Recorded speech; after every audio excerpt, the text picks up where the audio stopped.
Spiritual smorgasbording. What on earth does that mean? So you go to a big party and there's a smorgasbord of food. You can take a bite of this, you can take a little nibble of that. You don't really get that hungry for anything to stand at one table for a long time. So you just kind of fill your plate with a bite from here or there. And at the end, you're either nauseous because you overate, not really satisfied because you didn't have a full meal, and your mouth's all kind of confused from all the different flavors that you put in. That's what I call smorgasbording when it comes to spirituality and your own personal growth. What a lot of people do is they start by just taking a nibble. They'll dabble in this. They'll read 3 pages of that. They'll listen to a webinar on this. They'll kind of delve into idea of that, meditate for a couple of days, kind of write down their goals and manifestation ideas for a week or so, and then they can't understand why they can't get anywhere. The point of this is it's not that there's one way that works. There are a million ways to skin this cat.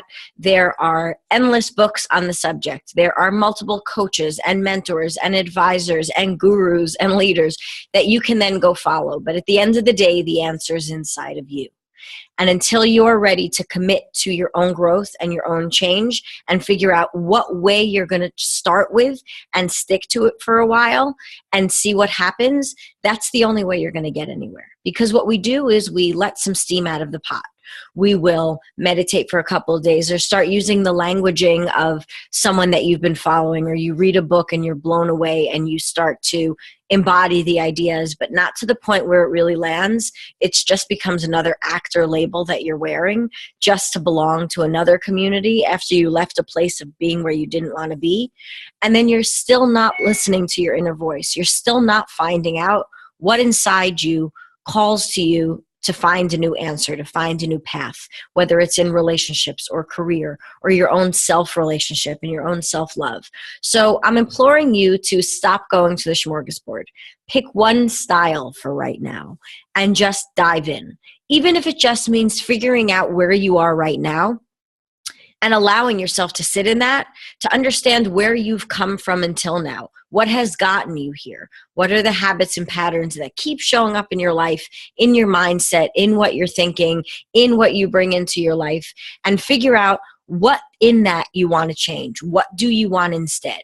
That right there is the foundational work for any sort of spiritual or self-development stuff that you're going to bring forward.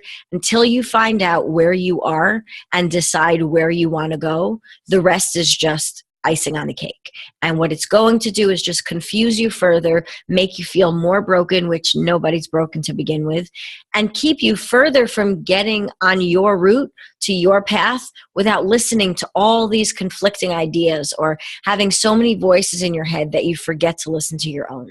So slowing down, tuning in, and finding out what's really going on with you is the first step to any forward movement. I will see you in the next video.